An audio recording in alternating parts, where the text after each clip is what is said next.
Good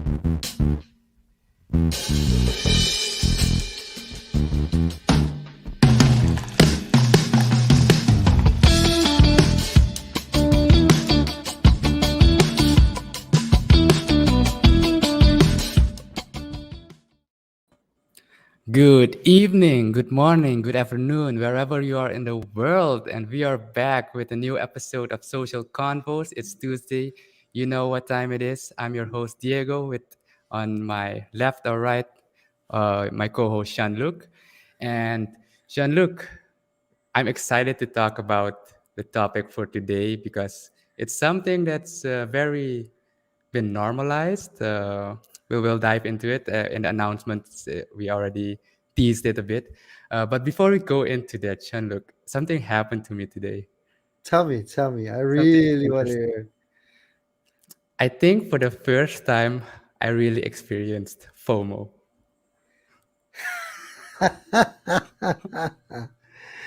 And it was NFT related.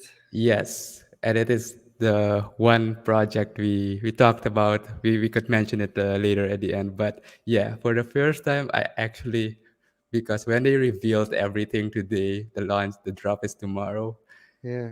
and I wasn't alone in the chat. I was chatting with a few of our other common friends, and yeah, both of us felt FOMO. Wow. Wow. But enough of that. Are things in you for with you for NFT land, and then Well, let's just kick I it mean, off. there's so many NFT drops happening, like so many happening this week. Packs coming out, a new pack coming out of Splinterland, a new pack coming out on NBA Top Shot. Like Eternity is coming out with a Shaquille O'Neal NFT. The NFT you just talked about, all happening. And I'm Oh like, yeah, where? First of all, I don't have the time to research them. That hurts me the most because we're busy with the social media conference Suriname. So I have no time to research them because we're busy finalizing the program. And I can finally say that we've decided like we're not adding anything anymore to the program. It's yeah. already it's already 20 talks. It's already over 40 speakers. I think we've done enough to secure that this will be a good year, and I'm happy that we can leave it at that. But without further ado, let's go to our guest because I think it's definitely interesting to talk a little bit about our guest. And for me, it's always fun when I speak to old classmates, but like also old school members, like people that I went to school with. And it's always interesting to see which year. And I don't remember a lot from high school. I don't remember a lot from any school related stuff. But I do remember like being like 11 going to Athenaeum, and like as you can see, still the facial hair game is not that strong, and I still don't look as mature. But I do remember, like for instance, in teenage year, our guest already looked like he was gonna be like a man and a handsome man, and I was just like a icky picky, like a little guy. So that's one of the things I do really remember, and it's always fun. I always had fun speaking with Saif whenever we didn't put that much effort, especially me. So sorry for that, Saif.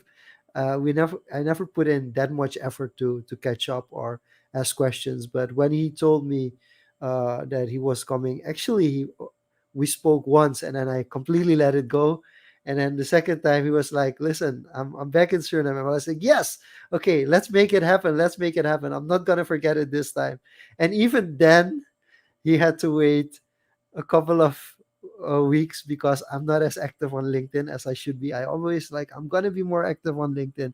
So you don't have any idea how grateful I am to finally bring this topic to social confoes, but also how grateful I am to have Saif here in the studio with us. So Saif, welcome to social confoes, and I'm so Hello, glad we hello. made it happen.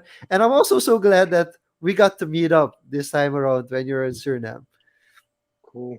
Yeah, Yeah. thank you for having me. Yeah, indeed, it was quite quite some communication back and forth, indeed. But I did see your post coming by on Facebook, on social media, and I always thought it's kind of interesting what you do, and yeah, kind of wanted to be part of that. for sure. And I do remember actually a little bit about when we went to school together. It was the first year. It was also my first year that I came to Suriname, so to say, and I came to the Freie Atheneum, Mm. and yeah, I don't remember a lot, but I do remember you. But I remember you as being like quite tall, a little bit taller But than I am, slanky, very but slanky. slanky. Yeah, yeah, Yeah, and good yeah, at sports and stuff. yeah. That's the thing I remember. That's it's a long time ago. I stopped sports when I got kids. I definitely want to get back at it because I feel I'm not as good anymore. But the interesting part is you took the road that I wanted to take, that Okay. after high school in Suriname to study in Rotterdam at Erasmus. I was going to do that. Then I took a leap year, which is also something that is becoming more popular now. But then I took a leap year and I ended up in Tilburg for some reason. But you went to Okay. Erasmus, you finished your studies at Erasmus, and Yeah. then I mean, okay, you've spent part of your childhood in Suriname. How big was the itch after your studies to go back, and how much was there an itch to like, no, I want to stay in the Netherlands and start working here? Yeah, that's a good question. So, for me, I kind of like rolled into work, so to say. Like I started working already while I was like on the Erasmus itself because IT and web development. It was just like like a really big passion for me, and I wanted to dig into it as soon as I could. So while I was studying, I already was looking at certain companies, etc. And Suriname was a little bit far away for me. I knew there were some roles available. There were some companies that would hire IT people, but there was not something concrete. And in the Netherlands, like IT people are well sought after. So yeah, I just started working there, got a job, and like got a contract, and yeah, got a home there, and yeah, didn't think about going back yet. Indeed. So there are a lot of developers or a lot of IT related people watching to the live version of this podcast. You Okay. did you did full stack development. Um, I don't want to go into the overrated underrated yet, but like Okay. what were like the cool projects that you got to do in the Netherlands that you were like, okay, this is cool to start off like as a starting IT specialist that you got to work on. Yeah. So one thing that always got my attention was web development. Doing things for the web because I think I like it because it's very fast. You like write a bunch of code and you just refresh the browser and yeah, you see something pop up. It's like very fast, very creative. And for example, back-end development or application development, it takes a while. For example, backend, if you work on like servers, etc., you do build something, but it's not like instantly visible and instantly able to share it with friends and stuff. So that was very exciting for me. So every time when I was looking for a job, I was kind of looking for web development.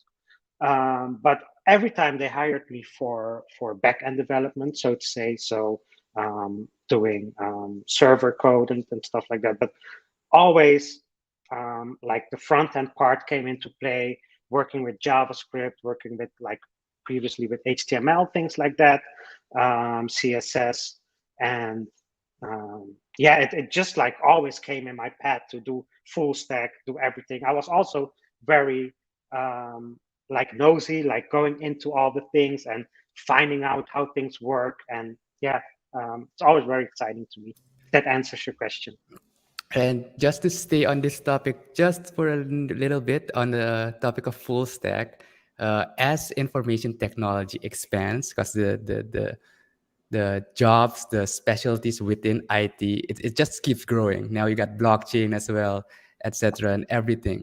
So in the context of full stack, how realistic is it still to be considered full stack? And how do you define full stack for yourself now? Yeah, so that's a great question again.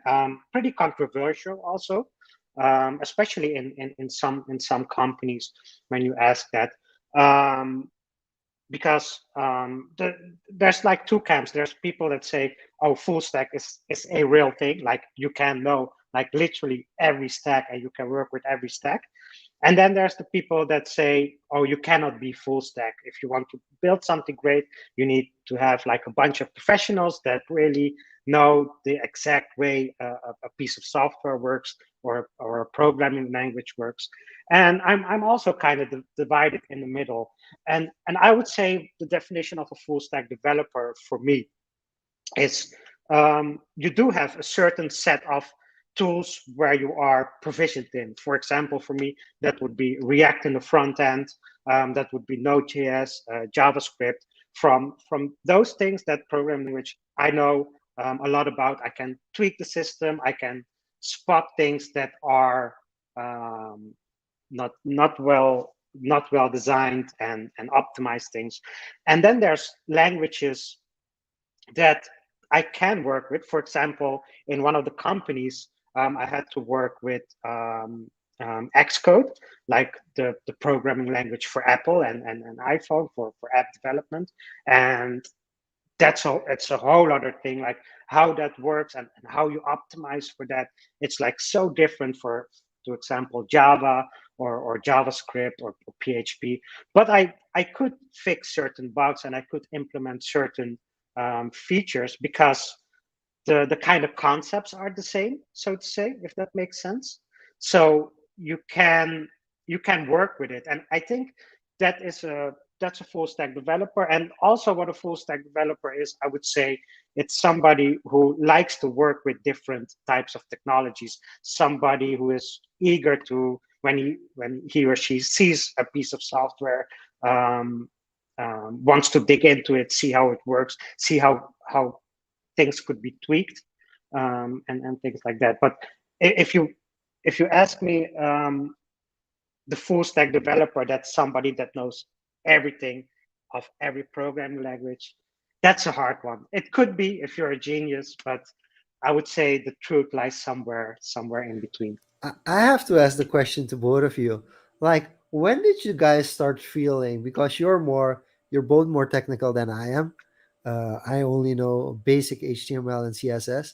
But like, at what point in time did the switch really become that CMS was getting like more standardized and everything was great? Either, well, now it's almost no code, but Mhm. already, when did the switch occur when people started being like, okay, we just take a CMS and we just start using the CMS and we don't code websites from scratch anymore. Where did it for you guys start to shift? You want to go first, Uh, Diego? sure, I can take this one first. For me, it was, yeah, so for your information, Safe, I actually did information technology as well at the university. Okay. Started with basic front end, some basic databases, SQL, etc. And at the end of my time at university, I kind of had to make a choice. Do I want to go into, the development side, the programming side, or do I want to go more the design side? Because I was also doing design, photography, visual stuff. Okay. And for me, it was, I can do it, I understand it, but I really wasn't feeling, joy or a continuous drive to keep problem solving. I know I could do it if I, just sat down behind a PC 8 hours straight, solve a minuscule problem, but then you reach a point of diminishing returns. And I opted to go the other route for Okay. design, visual, problem solving. I understand the code, I understand the concepts, and I want to bridge that language into actual interface in interfacing with the human. So it was around that time that I decided to make that paradigm shift completely. That was it for me. Okay. Yeah, and for me, the answer you also asked like when did that shift happen to that the CMS became more and more standardized, eh? Yeah, I would say like in the beginning, and then I'm talking about like 10 years ago, we had things like Joomla, if you remember that, and like boards would pop up. Joomla was big here. Drupal was kind of big here as well. There were a couple of others. There were a Uh, couple of others.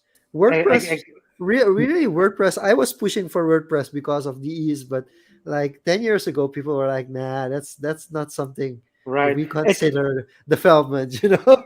Yeah, exactly. Yeah. it's only Yeah. now that I in my perspective that WordPress has kind of taken the mainstream, uh, yeah, the mainstream side, and also there's other build site builders that have been popping up with React front end that you can drag and drop, and that's very reactive responsive. And they have these subscription services for $12 a month that you can build a super easy website. Now you got platforms like Squarespace, etc. So Exactly. I think it's become more consumer centric than developer centric to get something quickly onto market, Exactly. because back in the day you had to code everything from scratch, and then you spend thousands, tens of thousands of dollars on a website, but then you have no visitors, then you have no people Exactly. buying stuff, consumers. So I think that's when the paradigm shift happens, become more user centric. Right. Right. Yeah, I would completely agree with that. And but what you do see sometimes is, even though they have their CMS system, and to start up like very rapidly with like almost no cost, no code, just build something, get it out. But as soon as like the customer base grows and you want to have those more advanced features, or certain things break the system, or you want to grow, then you see they hire a bunch of in-house developers, or maybe even start with freelancers, and then slowly transition into in-house developers, and build their own system, like rebuild the no-code system or the WordPress system, but in their own like flavor. But it takes a lot of money. Developers are pretty expensive. Yeah, I want to jump into that. Developers are expensive. First, of course, Farley says Dreamweaver days. Yeah, we all remember Dreamweaver. Oh, that was such an Okay. awesome feeling that you were already creating beforehand. And Gregory wants to point out that Diego trimmed his beard. Look, I was already thinking like Diego's looking fresh today. I wanted to make that note, but for those of you who are listening to the audio version, Diego is looking super fresh. And then a question for you, Saif, because Farley is saying don't full stack developers usually get exploited. Is that something that rings a bell or sounds familiar? Yeah, another great question. Exploited in the sense of, they expect us to do everything. Maybe it could be, you can get like two kinds of people also. Let's say I have a manager, and there's two types also. There's one that says like, oh, it's impossible, you can do everything, you're just doing front end, even though you're a full stack, you cannot do everything, just focus on that, get that done.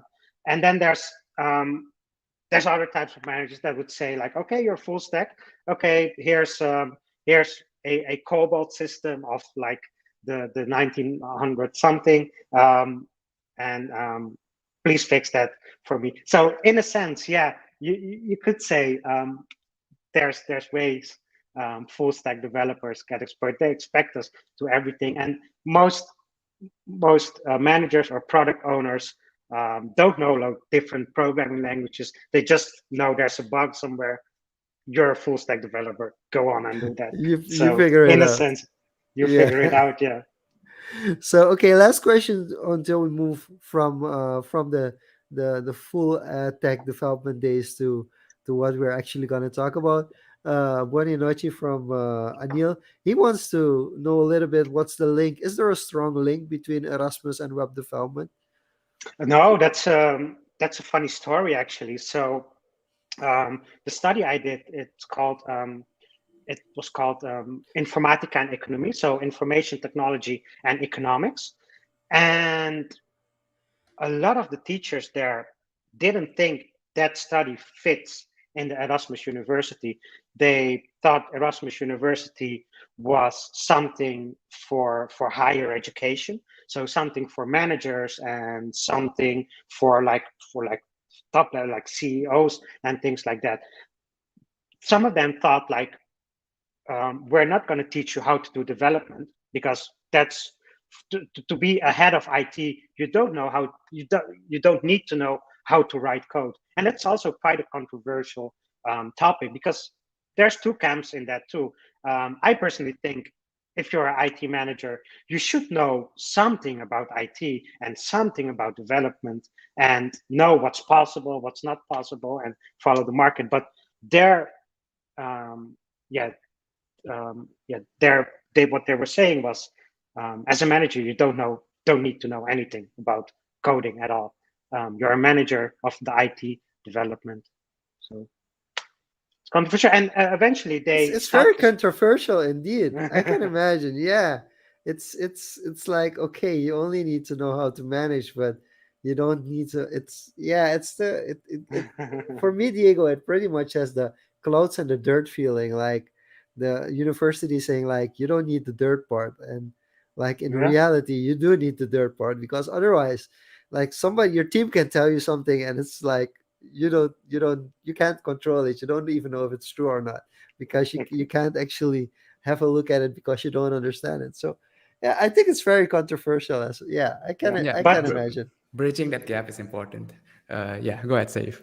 yeah, but eventually, the year, um, like 1 or 2 years after, they stopped that study. It's not given anymore on the Erasmus, so you cannot do IT anymore in the Erasmus University. It stopped after that. So you, They you got an protested it. exclusive. You So got an Yeah, you're exclusive. an extinct species. Just yeah, like yeah. myself, my studies, my the leisure studies is not available anymore at the Tilburg University either. It moved to a different educational program. Hey, So that yeah, only But goes up we're in kind of value. extinct. Jokes aside. Oh, Uh, you're so in NFT space right now. This yeah, is a little too meta. it's crazy. But coming back to Saif, so let's switch it up a bit. As we transition to the second part, you've worked at many IT companies, big companies, and as we transition to the other part, I wanted to know how, in your experience and what you've seen from other professionals in the space, how often do programmers, developers switch from company, and how easy is it to reach a ceiling at a company for your skills, etc., and then you decide, oh, I need to move on or try something new? How often oh, does this switch happen? that's a very personal thing.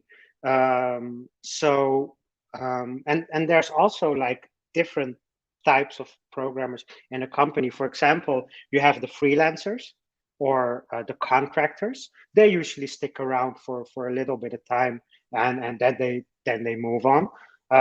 Then you have like the employees that are in house, and from my experience, they usually tend to stay for a prolonged amount of years. I would say at least 5, 6 years until the project is ended, or until, like for example, with what happened with me at my first like professional company. I was there for 6 years, and I was kind of like the prince of the company. Like we were the IT people that knew everything, every single thing about the system. You could wake me up like 2 a.m.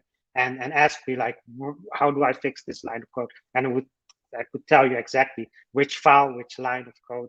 And yeah, eventually, um, it's super cool to have something like that because you're kind of like unmissable for the company. So you have this like great feeling of power. But on the other hand, you're very much in your comfort zone, and you're not growing as much as you could. There's some people that are quite happy in that comfort zone. They stay there for 10 years. They like it, they enjoy it. When new people come, they bully them a little bit, like, oh, like, yeah, like, oh, you don't know this, you don't know that, I'm going to show you this and that. But for me, it was cool for a couple of years, but eventually, um, I, I had to make that switch to another company. Um, yeah. if that answers your question. Yeah, so it's very, very personal. And then Yeah. Farley snuck in another question, and then we'll transition. What is the future of web dev, let's say 20 years from now? And do you guys expect a drastic change in the way things are done today, especially with a Uh, lot of automation and everything that's being integrated? Um, yeah, exactly. That's a pretty cool question. Um, yeah, I think our jobs will like switch a lot, and that's like one of the things I find personally that a good web developer or a good developer has. You should be able to switch like what the market asks from you. Always try to be up to date, know what's out there, know what's play, and try to switch. What I see happening is that there's a lot of things about no code, for example, building applications without code, or serverless applications, building an application without a server. But those kind of systems also need developers to be created. So kind of switching from making that end product, you kind of switch to making the thing that makes the end product. So you kind of switch, and under the hood, it's kind of the same thing. You're still writing code. You're still basically doing the same thing, just a little bit different. And with AI, for example, I'm also doing some machine learning and creating like genetic algorithms and things like that. So there's a whole lot of stuff going on there, a whole lot of work there. And yeah, I think it will just like switch, and we have to adapt to that switch. Yeah, so the adaptability is very important. And Exactly. as you said it, you've switched from companies a few times, but then what made you decide to make the big switch to going remote, to going on this Okay. journey of, you know, being in a country every few weeks or every few months and going on that journey? What Yeah. what made you decide to do that crazy move from, a stable job at a company office, everything? Okay. Yeah. So as I said, I was like 6 years in a company in the Netherlands, in The Hague, and yeah, as I said, I was yeah, they called us the princes of the company. We would know everything, and yeah, and very much in the comfort zone. And I did want to grow. I did want to see other companies, because it was also like a quite small company, I would say, like about 20 employees in total, and then a software development team of 4 or 5. Um, and I wanted to see something more like one of those like big software IT companies that you heard of, that you hear of, you know. So while I was working, I went online in my spare time looking for a new job. Nothing about remote still. I didn't even know that was a thing, and that people travel and work. So I went online looking for just a new job. And then I went on Facebook and I saw this ad for Remote Year. And what this company does, Remote Year, is it brings people, you sign up and you pay like a monthly fee. And then for a year, they bring you around the world in 12 different cities. And you stay in a city each month. So 1 month, a different city all over the world: Europe, Africa, Asia, South America. But one of the things is you needed to have your own remote job to pay for it. They would give you tickets for the fee. They would do all the logistics for you. They would give you a place to live. They would give you a place where you could do your remote job. And there were certain events, and there's kind of social aspect to it. There's a community, but you needed that remote job to participate, because else how are you going to pay the bills? Or you need to be super rich. That could be too. But yeah, I was looking for a job and not yeah, not to travel and stuff. So I closed the browser and just went on my job search. And then I found this nice company in Rotterdam called Simgroep, bigger IT company. There were 5 development teams, about 200 employees. Everything was like an oiled machine, so to say. Everything was working, like great software.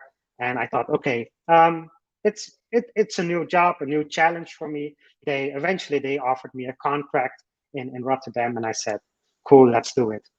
And yeah, when I started working there was one team in particular that was working remote. They were in Poland because salaries are a little bit cheaper there. So there was one team that did the testing and stuff like that, and that was located in Poland. And again, I was on Facebook one of the days and I saw the ad again. And then I thought, wait a minute, the company has remote workers and I kind of can afford it. So let me send them an email and see what happens. So I sent an email to Remote Year saying, what does it take to join you all in this journey? And then there was this girl called Jeanette, and she said, "Hey, let's hop on call and we'll see from there." And I said, "Sure, let's go for it." And then we went on call, and she explained the whole thing to me. Yeah, we bring you around the world. You pay just a fee, and just with your suitcase, and yeah, and do your remote job. But then she said, "But there's one thing: you need to convince your boss to send you for a whole year all over the world and still pay you and still do your job. And you got 2 weeks to do that, to convince your boss, because the program is it's getting full." I'm like, okay, yeah, that's way too much for me. I just started this job. I'm not gonna convince my boss now and after a month that he needs to send me all around the world.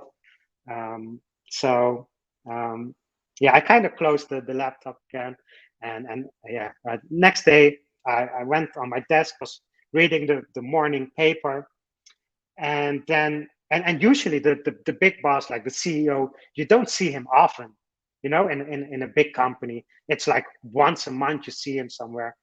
And then this morning, I can remember it vividly. He just like walked into our office and asked like, "How's everybody doing? Is everybody okay?" I'm like, "What?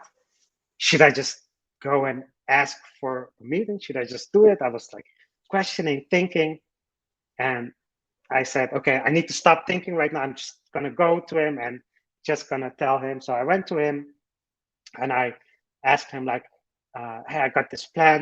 Can I get like 10 minutes from you?"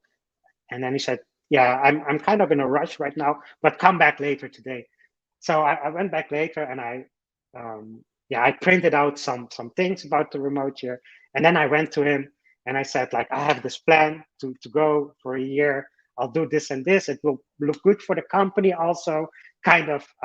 And I said like, it's gonna be the future of work. It's gonna be how people will work in the future, how IT will operate. And I said also like, we can build the offices so that remote work will be something something good.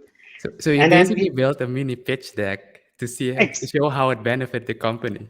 exactly that was kind of my thing, that it would benefit the company also in kind of remote work, and that it would be the future. But little did I know that 2 years later, it because it was 2018 back then. I'm talking about like almost 4 years ago. Um, but now remote work, but we'll come to that later. But yeah, it was like a mini pitch for the company, and he said like, "Okay, cool plan, looks pretty nice, looks pretty good, but I'm the CEO of the company. I cannot tell you what to do. You need to talk to the manager, you need to talk to the team, and this and that." I'm like, "Okay, we're back to square one right now." So um, then I talked to Jeanette again, and she said, like, "I have this presentation for you, like kind of tweak it in your own way, make it look good, and then try to convince the people." So I took this presentation, made it like in the sim group style for the company, and like benefits for the company, that it would save them cost, it would save them because we would get like free lunch and stuff like that they didn't have to give me then, and all kind of benefits in the office I would save. So put it all in a presentation, and then I invited the whole staff of the company, like all the managers, and the HR people, and everybody that would have a say in it. And yeah, I just sent out a meeting, and yeah, my heart was racing that day, the whole day. I like so nervous because I was the new guy there. Some even have never met me, and then I'm gonna pitch like, "Oh, send me away for a year," and see what happens. And then I did the presentation, and yeah, the way I set it up was quite nice too, and the CEO loved it. Like he applauded right after I was done, and I said, okay, I have one on board. And as soon as like he was on board, all the other people were like, this is great, this is look good for the company. It's very like very futuristic and very cool. Nobody has heard of it, like working from all over the world. And yeah, then they said like, cool, go for it. And then I had 2 months to get everything ready for the journey. Wow. Yeah, Wow. yeah, Okay. Yeah, this is really, I mean, it's so cool that you're like fresh in there, but you got the science. And I think that's important as well, that you read the science like, wait, this cannot happen. Like the CEO just jumped in or to our office the day after I you're had the right. discussion. So it's really nice that you did take cues, but I can imagine like the excitement. It's kind of like this nervous energy when you're like in the new job, you're like the new person and you have to pitch like an idea like this. Right. And I mean, Diego, in Suriname, I don't see that going quite as nicely for most people. So I think it's a very very interesting concept. And I mean, where you're talking about 4 years ago, 2018. So it's really interesting because I think the first time that these things became popular, these were like project based, right? Like Right. go to a Yeah, remote location and then it would be a project for 4 weeks or for 2 months, and that was his. But it was never remote year for like a whole year. So that's something that exactly. I really think is really cool. But Diego, you had a question about this. Yeah, no, I was about to ask if you look back now at the pitch you did and with everybody there, was there anything in particular that you think that was the hook that everybody, aside from the CEO saying yes, that got everybody? Oh, it makes sense. It clicked. That Yeah. So one of the things that the company was known for, and the CEO really liked, is being innovative. So doing something new that other companies did not have. And one big problem also in the Netherlands is hiring talent. So hiring good developers. There's a lot of developers there. There's a lot of IT people, but hiring those good, like innovative, creative developers, that's something really, really difficult. And if you're a company that says like, oh, come work for us, we have a developer that's working from somewhere in Thailand and doing that for a whole year. That's a good pitch for the company, and that's what I said. Like, I'll post in social media, I'll post on LinkedIn that same group in Rotterdam send me out and work, and it will bring developers to Synthroop. So I so think that was the main thing. basically made you a poster boy to Nice. make the job there look sexy and attract talent. Ex- exactly. Very, So very I would say yeah, interesting. but I, yeah, one thing, yeah, go yeah, ahead. I do have to ask the question, when you pitched it, like, were there people that were like, wait, I want to do this too? Did you get Oh, that reaction? that's still the reaction that I get from everyone on up until today. Like, how do you do that? Like, and they say like, I want to do that, but then they have like a husband or a wife, they have kids, and they have like a whole family and a whole thing. So they cannot afford to go like a whole year. And I think like honestly, deep down they also don't want to do that. Maybe they do, but I don't know. But it's a big step, and yeah, you need like to have the whole life set up for that. Yeah, but of course, there everybody still asks me like or tells me like I want to do that too. So just But to but quickly get this out of the way, then before we embellish it more, who is remote working not for? um, yeah, so that's a good question. Um, yeah, while traveling and while working, I also talk to a lot of people about this, and some people really don't like the remote work. They like the office, They like to meet people at the office, and yeah, just like the little small talk, the little coffee talks, and yeah, they enjoy that. And other people, um, they like their stability, so to say, and their like routine. They know what's happening every day, so they get up, get their coffee, um, maybe yeah, just have their whole routine. Go to work at this hour, do this, do that, get that specific brand of coffee. Like while you're traveling, and you're in maybe in Sofia, Bulgaria, and you want like Douwe Egbert's coffee, yeah, you're not gonna get that. You have to like, and you're there for a month, eh? So you need to get what's available there. Maybe you don't like that coffee, so you need to be very flexible and very adaptable to every like different situation and every obstacle. So if you're a person that likes their set of things, then that's also not fair. And if you have a family, of course, it's difficult to do that. And I also won't recommend it because it's good to spend time with your kids and spend like family time if you have them. I wouldn't say like go out for a year and go on a wild adventure. So yeah. Speaking of these wild adventures, so you've been from South Africa to Sofia in Bulgaria, as you mentioned, to the East, Japan, Kyoto. And is there any location particular in mind that you're like, oh, this is perfect for remote working? Like the people here are nice, it's affordable, and you Yeah. do your work, and then you just can live life for the next few hours.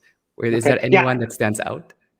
Um, Yeah, there's a couple, or maybe I can go through the itinerary a little bit, like those 12, those 12 months, Yeah. and then Yeah, I'll sure. Go Give I'll a ahead. Go highlight. ahead. I'll, Yeah. I'll highlight the one that speaks out. So yeah, so I kind of if I go back to the story, then I kind of so I had 2 months to prepare everything. Um, I was not used to traveling.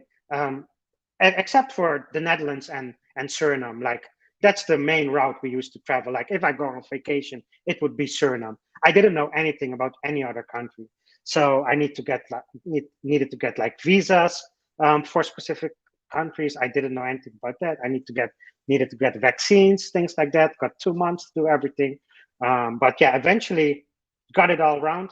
And then I started in Cape Town, South Africa. So flew down to Cape Town, South Africa, and there I would meet also, because apart from me, there were 40 other people that did the exact same thing because it was a program. So you travel with this group of 40 people, like all over the world, like in that exact same group, and all people like me. I met amazing people like in that group. I still have contact with most of them, because we all had like the same idea, the same mindset. We wanted something new outside of that comfort zone, something exciting, something adventurous. So went there, Cape Town, South Africa, um, and then met up with all of them. And then yeah, that's a great place. Also, it reminded me a lot of Suriname. The workspace also that they gave us was quite nice, and it reminded me of Suriname because of the nature. There's a lot of nature. People are friendly. People are chill. People are cool and relaxed. Um, in the Netherlands, usually when you're working there, the people are chill and cool and relaxed, but it's still different, like the day-to-day conversations, like it's a little bit different. So South Africa definitely was nice and relaxed, and people loved the story. And then from South Africa we went to Lisbon, to yeah, Lisbon, Portugal. And then from Lisbon, Portugal, we went to Spain, Valencia, and then Sofia, Bulgaria. But Europe still was something I was quite used to, and also good for working, good for remote working. Eventually, I ended up living in Barcelona, Spain, this last year. That's great for remote work. Um, and then yeah, Sofia, Bulgaria, which was kind of strange to me. That was the first time I kind of saw like completely different language. Like you would go to another country and you would always see like letters you would like recognize, like this is A, this is a B. But then you go to Sofia, Bulgaria, you come into the airport looking for your luggage, and then there's all these signs of like you don't know what the it's like Russian letters, and I'm like looking at it, and we're looking at each other. Like some of us also didn't. There were a lot of people from the U.S. also that never have left the country, the U.S. And we were looking at each other like, how are we going to do this whole year without even knowing what the sign says? And going to the supermarket in Sofia, Bulgaria, like looking for cream cheese, for example, like in English or Dutch, you would know like, okay, this is cream cheese. But there you see a whole bunch of stuff, and you're like, okay, what's cream cheese? Like, how are we going to? So that kind of stuff was really different for me. I kind of got used to that, but it was tough. But really, where I think really shines for remote work was the next itinerary. So after those 4 months, we went to Asia, and we started in Vietnam in Hanoi, and then we went to Chiang Mai, Thailand, and then Kyoto, Japan, and Malaysia, um, Kuala Lumpur, I think it was. Yeah. And yeah, which one stands out to me from all of them is definitely Japan.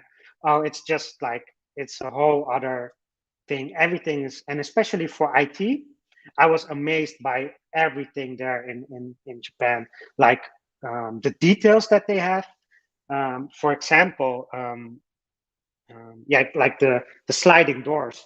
Um, in Europe and here, we were used to the sliding doors. So you walk and then it slides open and then it closes. But sometimes when you're like close to it, it opens and closes like all the time if you're like in line and the line is like at the door. But in Japan, they have like a button for it. So you go, you press the button and it opens and closes. And it's super small thing and super tiny, but it was so handy because it doesn't like just open and closes every time. And like it's a silly example, but there's there's a lot of stuff in Japan that's really cool and high tech, and everything is super clean. Um, yeah. And then you get to So the final yeah, four and months. then Yeah. yeah, and then we go to the final four. So from Japan, we went to we started in Peru, Lima. And then we did Colombia, Bogota, Colombia, Medellin, and then we ended in Mexico, Mexico City, and that was the whole thing. And but South America also.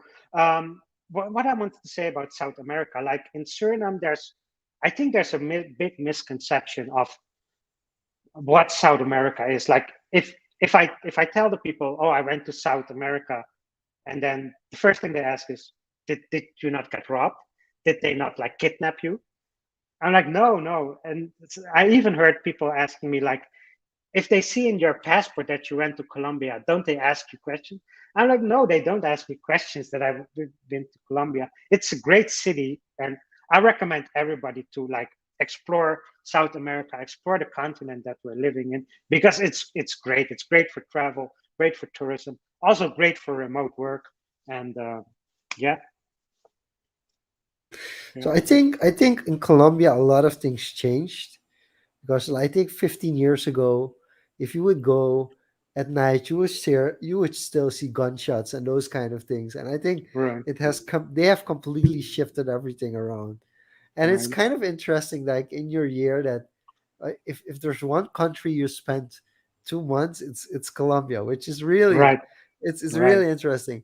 But the question I have for you, like most of the time when you have these kind of experiences, there's a point during that year that you're doing remote work at a location, and then the thought pops up like, "Whoa, I can't believe this is real." Like, where did you get that feeling that you Um, were like, "Wait, this, I'm really doing this. This is insane." Yeah, the first time that was in Cape Town, South Africa, the workspace was just amazing. It's definitely one of the coolest workspaces I've seen. And I remember like that first day sitting there just looking into the room and seeing those other we call each other remotes, seeing those other remotes also working, and I looked around, and it was just like a surreal moment. Like this is possible. Like you you can work, you can do your job like this, and um, yeah, and just be even more productive than you would at the office, because there's nobody that comes to your desk like asking you this or asking you that or interrupting, or you're just like in your own space. It's like how you want it to be, and yeah, you work there on your own. So I think it's really nice. And the other place, yeah, would be Asia, Vietnam, like Hanoi. That was really a culture shock for me. Like Hanoi is one of the most insane places on earth. There's like stuff happening all the time. Like when you walk the streets, there's like scooters like racing. Like you cannot like cross the street like normally because traffic never stops there. The way you cross the street in Hanoi, Vietnam, is you just walk and traffic goes around you. And it's not joking. They when we were in the airplane, they told us that's the way you cross the road. And we were like, yeah, right. That's not possible. But yeah, traffic doesn't stop. You just need to go. And I can remember a point. It was a super big, like four lane highway, and me and my friend had to cross the road. And we looked at each other like, are we gonna do this? And she said, I don't think so. And I'm like, yeah, let me hold your hand. Let's just like go walk and see. And we just walk, and like everything like moves around you, and you cannot stand still. Eh? Like the moment you stand still, you're in problems. You need to like go and walk. That's Yeah. sounds scary, but It kind of makes sense because everyone is already programmed to do that way. So stopping exactly, is something exactly. unexpected. So this brings me to a little bit of the social aspect, because as you said, you have your own hours, you work alone, you focus on work in a space, but you're there with other remotes. So how was the social aspect? Because I assume it was the same group that went from country to Yeah, country, right? yeah, yeah, So yeah. how was the social life for you? The social aspect, that was it within that group, or did you meet people in those cities that, oh, very nice, in a bar or something? What was social life Uh, like? yeah, like the social life was pretty what you would expect from 40 individuals in their 20s and 30s, because like it started from 25-ish up until like the 30s and the 40s even. um, yeah, so yeah, we made connections, we made friends, and also like networking was a big thing. I learned a lot about like different companies, how they are set up, also a lot about freelancing and things like that. But we were what we've heard, we were a pretty cool group, so to say. There was not a lot of drama and not a lot of this and that, but in certain groups indeed, if you put 40 individuals together, you get some drama. And yeah, in the community itself also. But I wouldn't say that was like the like overshadowing the experience. It was there, and other people just had like a laid back approach. There was some drama going on, don't deal with that. And yeah, but it was a thing. Yeah, sure. Awesome. And now you're back after the program ended. Did you, how was the reception back at your job, or what did you do? Because I think at our talk, when was it? Last Sunday, or no, last Friday, you also mentioned that you actually ended up working for this company that Yeah. arranged the program, right? So what happened from then after the program ended and Yeah. now? So yeah, that was quite interesting. So we did this whole year together, and then the deal is, okay, you've done the year. Now you go back into your normal environment, your old job. You go back to the office and go on to other things. And that was also my plan initially. So I went back to the Netherlands, um, and then yeah, I had to go back to the office, back to the same job, and Back to um, normal.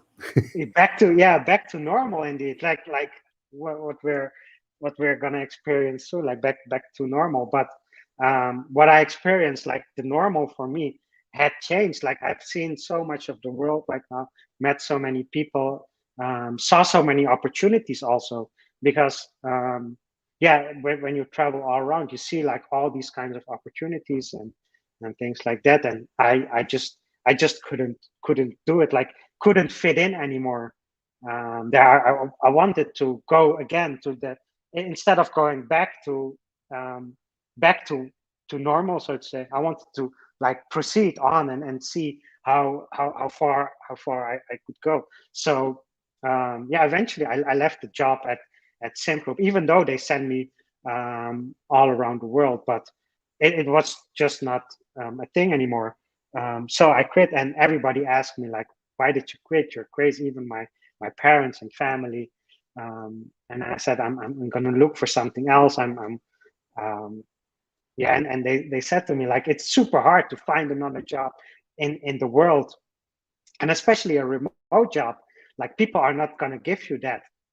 And I said, because I yeah, um, I made the step already to quit that job, and then see from there. Kind of a bold and not too good move, I would say, because finding that job that I wanted, it took a while.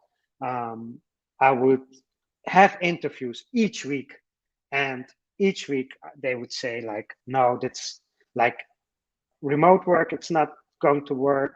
We're not doing that in the company." There's even people that said to me like, um, "Yeah, like it's people are never going to hire remote workers to do a So job just because to clarify, this was after you quit from Sim. yeah, after I quit So then from you applied for other jobs again. yeah, I because have sim to ask the burning question though. How did the CEO take it? I mean, like you convinced him to do this, like, and then you coming back and like not. How did the CEO? Did he ever talk to you about it, or was it like there was no conversation? um yeah, no, there was a conversation, and I did thank him, but it was also like we did like a project also. So that whole year also in the company, we did a project and we launched that project. So it was also like project wise, it was a good moment to quit. So But the project itself was a success. the project itself, Yeah. and even Okay. we won an award for that project, what we did. Okay. Awesome. So Awesome. yeah, so it was pretty cool, and I think they were satisfied. But yeah, completely how they felt about it, I don't know. But yeah, there was no way to proceed like in that same setting. Yeah, so I went on new interviews. Um, people told people like I was chatting with one recruiter on LinkedIn. Like, I'm looking for a job for a remote job and this and that. And he said, I need to call you right now. And then he called me and he asked me like, why do you need a remote job? What are the benefits? And then I gave him the benefits, like I could do my own workspace. I can like I can like schedule my own time. I avoid like things like traveling to work, because in the Netherlands I was also stuck in traffic for 2 hours a day, and that it's like 10 hours a week. That was like so much time wasting there, and all those things I I spoke to him about, and he said like, yeah, no, it's not gonna be a thing in the Netherlands. We people need you in the office and need to see you face to face. And I can remember this vividly. And I told him like, no, you watch, in 2 years or 3 years from now, this is gonna be a normal thing that I'm doing right now. And he said like, I was. He said like, yeah, I'm a recruiter. I know. So yeah, but Anil, yeah. Anil is a Sorry. very huge ambassador for remote work, and he says once you go remote, you can't go back to the office. Yeah, yeah, it's a thing. It's a thing. It's not Um, completely true, but we'll get into that. yeah, but yeah, to finish off the story. So eventually, after a year of looking for a new job, and my family also telling me like, dude, you need to go get back to work. Like you cannot keep doing this. So eventually, I found this company in Spain called ThoughtWorks. It's a software consultancy, pretty huge multinational, pretty cool company. If you know about agile development and Scrum, etc., this company ThoughtWorks is founded by Martin Fowler, which was one of the people that wrote the Agile Manifesto. So Agile and Scrum was like pretty huge in ThoughtWorks, pretty amazing company, but it was an office job. So, and I was in Suriname back then, and they said, "Hey, do you want a job here in Spain? We'll buy a ticket for you, and we'll make sure you have like housing and stuff." And then it was like February 2019. So I started talking to them. Like it was like right before the pandemic. Was it 2019 or 2020? It was 20. I 2020. think 2020 was, yeah, it was Yeah. 2020. So I started talking to them in December 2019, and then yeah, um, and You then in got there right February, when the pandemic started, yeah. basically. So yeah, they sent me a ticket. I went there. I did an interview there in that week. They hired me, and I was a remote worker, so all I had was a suitcase. So they asked me in February, like, do you need to go back to the Netherlands or to Suriname to get your stuff and come back?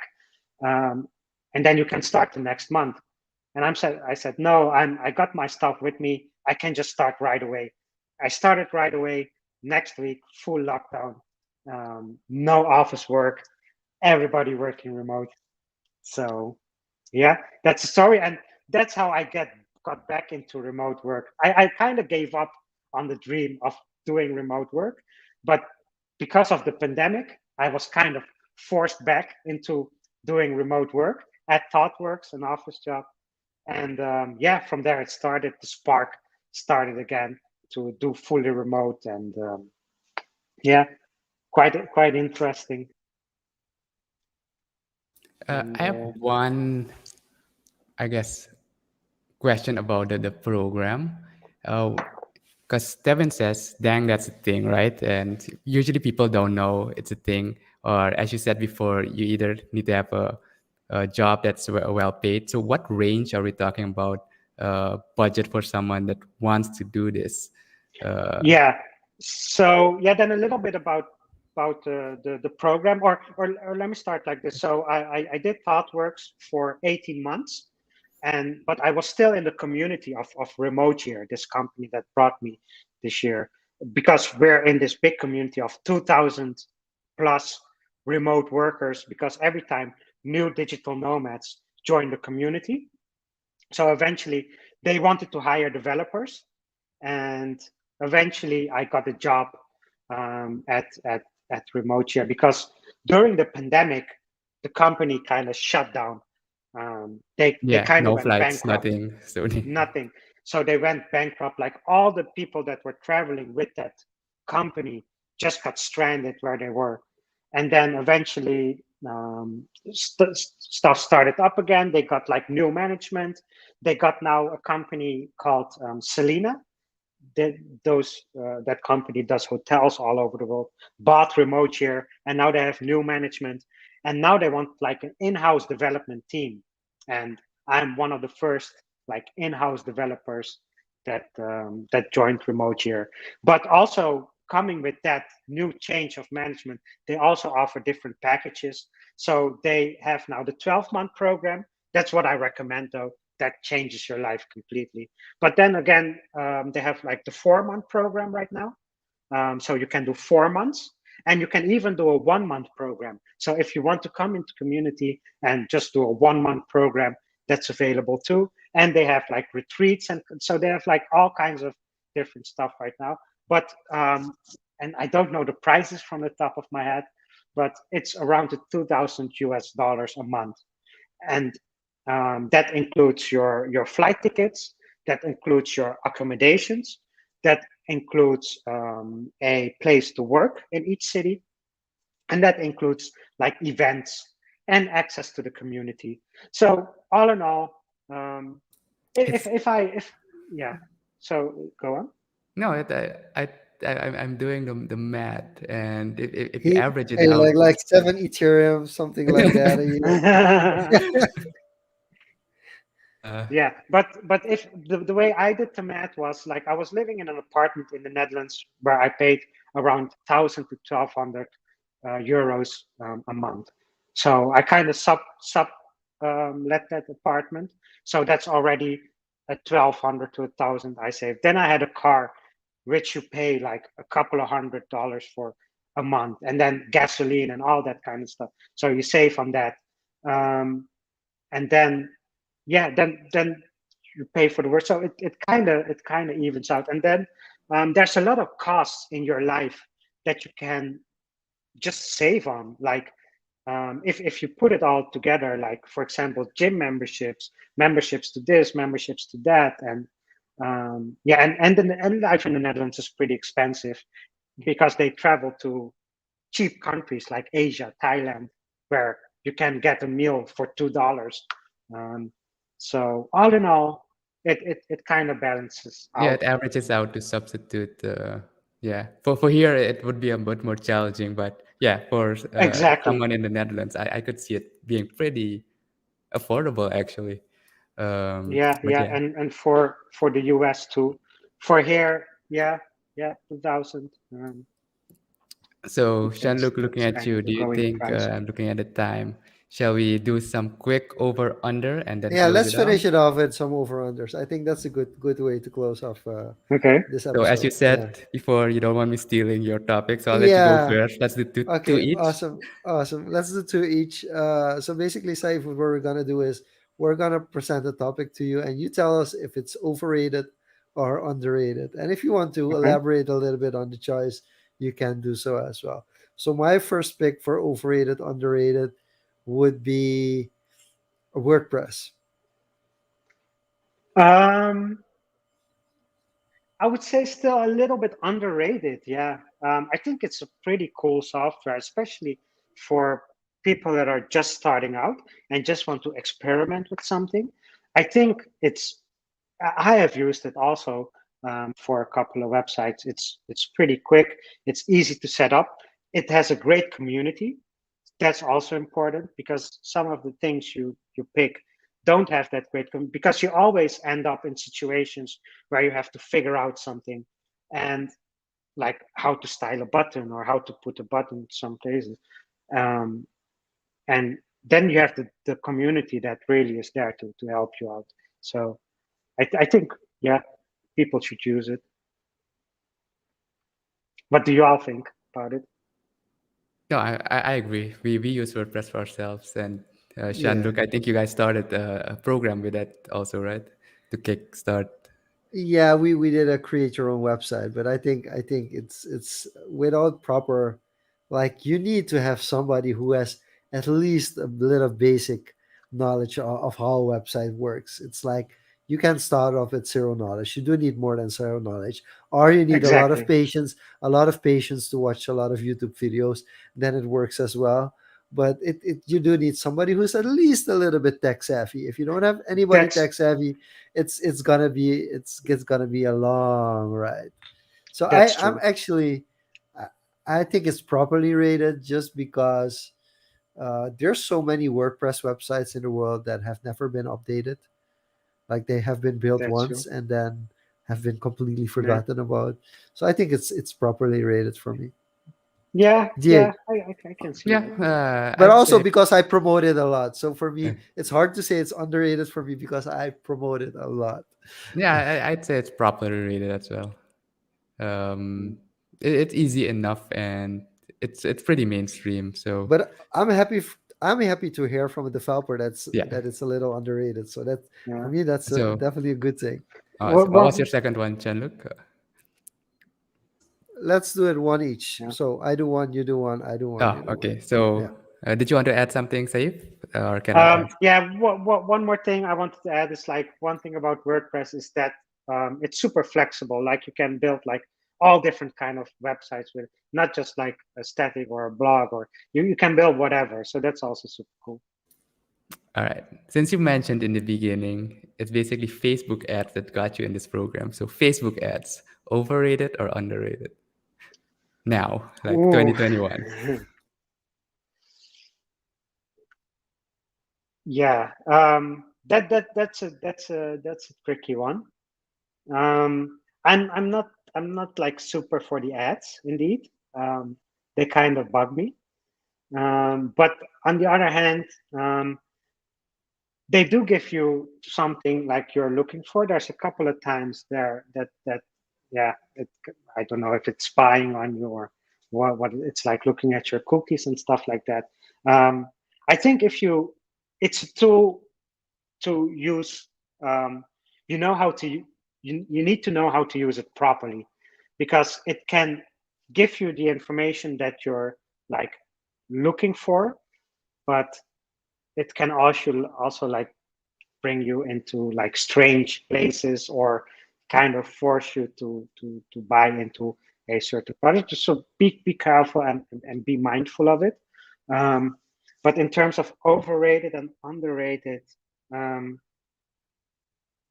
yeah, I would maybe go with the properly rated. It's a very powerful tool to I would say today, like if you start a company, if you launch a project, you need to do it. You need to do Facebook ads almost, um, yeah, all the time.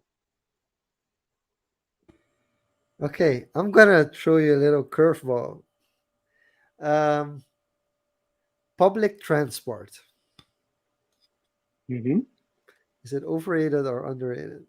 Oh, I would say definitely underrated. People need to use more public transport. Um, yeah, coming from Suriname, a car is like that's the first thing. Like when you turn 18, you get a car. Um, and also, always my parents, my family tell me, you need to get a car. You need to get a car. Why don't you have a car? But yeah, here in Suriname, I can see like you need it. But everywhere else in the world, like Barcelona, you don't need a car. You can do everything by public transport. And if you do need a car, you can rent a car for a weekend or for a week, and you do your thing. You break the car, you leave it there, and yeah, you just something like that. Yeah, but I would say like, and it's healthy too. Public transport, walking. Um, Yeah, yeah, makes sense. So underrated that was right yeah, for yeah, public yeah. transport. All right, last one for me, and then Chandu can close us off. Do y'all agree with me or no? Yeah, I I actually agree with you. Yeah, I've lived I abroad.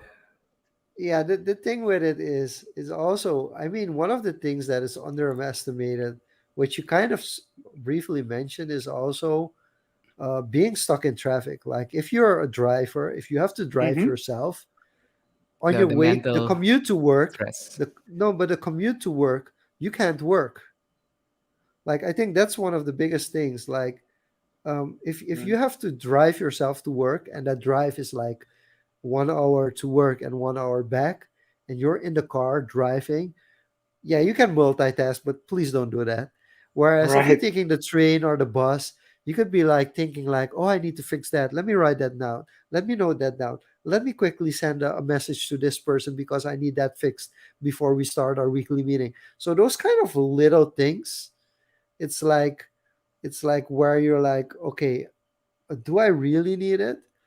And then of course you get into my situation, for instance, where I have to bring the kids to school, or to to uh, to daycare. So I do understand that they're in a certain situation in your life, it might not be the most practical, but if I yeah. could live without having my own car, I would definitely do it. But no, that's a good point. Like kids, if you have kids, I think a car is pretty much a necessity. Yeah. As a Um, family yeah, benefit, right? All right, yeah, yeah, yeah. final one. Bitcoin, overrated or underrated? Um, I would say still underrated, yeah, and also still not a lot of people know like what it is and why it's so popular and what people like what problem it tries to fix. I think that's the main thing people don't understand. Like why do we have Bitcoin? Um, also what it is they people don't understand, but why it is there. It's also pretty important. And yeah, I think more people should research it. More people should dig into it because the more people dig into it, the more research people do about it, and the more people get involved, the more stable it gets, the more popular it gets, and the better it gets for everyone. Like because the only thing that like can break it is like if everybody stops using it. But if everybody keeps on using it and keeps on promoting it, it will become even more powerful. Could you guys, and I think this is interesting for you as well, Diego, could you guys imagine a scenario where people would just abandon it? As a collective, you mean? Like, Yeah, like people would just completely abandon something like Bitcoin. I won't, I don't see it happen organically. And probably a worst case scenario would have to be an apocalyptic situation where the whole world gets hit by a solar flare and everything gets shut down. And that's the only pragmatic reason I'd see that it gets, thrown out. But that means the whole world resets. Right, In a sense, the whole economic system resets. And I'm glad Saif mentioned the why. People need to understand not just what it is, but why it's there. And right. I think that is more important than just understanding it, what it is. It spirals a thought process and research into actually how the broader world works, economically, especially. Yeah, exactly, exactly. I think it's always important for people to understand the why of something. Like what problem does this thing solve? And if you know that, then you can then you have a better understanding of it. Yeah. Let's go full circle on this. So, to close it off, what's the why of a remote year? Oh, okay. Um, yeah, it for me. It's like coming out of that comfort zone. Like most people, including me, at a certain point, I was very comfortable with what I was doing. I knew exactly, yeah, what I wanted to do. But like remote share gets you out of that, gets you into the world, and then you discover things about yourself also that you would not have known without it. Maybe you enjoy yoga or you like a certain type of thing, or yeah, like yeah, during that adventure, there's things you learn about the world, about yourself, about the environment that otherwise you would not have known. Yeah, I think that's it. Yeah. Yeah. No, got it. No, I think this was a really fun conversation, and we could go on a bit because at the end we awoke on some other topics like, "Ooh, this is interesting to talk about." But we'll keep it at this for now. We appreciate you coming on, Saif, and sharing your experiences because not many people know or even think about the remote working. Yeah, now it's pretty common locally to work from home, etc. But working up from the other side of the world, it's another huge step again. So thanks for sharing that. Thanks everybody Cool. for tuning in. Um, if people would like to connect with you or with the remote work, how could they best reach out or want more information? Uh, Um, yeah, I go by the handle Saif Bechan, as you see here. I have that on Instagram, Facebook, LinkedIn, all social media. It's the exact same handle, Saif Bechan, or you can just Google search it. Saif Bechan, and yeah, you'll find me. And thank you to also. It was very nice to have this very yeah, well organized, um, good on time, good quality, nice questions, nice atmosphere. Um, and yeah, if there's another topic, I'm happy to attend again. Awesome. Saif, it's been really been a pleasure to have here. It was a very fun episode for us. I hope that people that watched in live, but also the people that are listening to the audio version as well, are have enjoyed this. We are going to close off this session. The audio version of this session will be available this weekend on all streaming platforms. And of course, let's thank everybody who commented, who shared their information in the comments. Saif, once again, thank you. Diego, thank you again for an awesome social confoes. This was Social Confoes. See you back next week. Same place, Thank same you. time. See you. Bye Bye bye. bye. Well.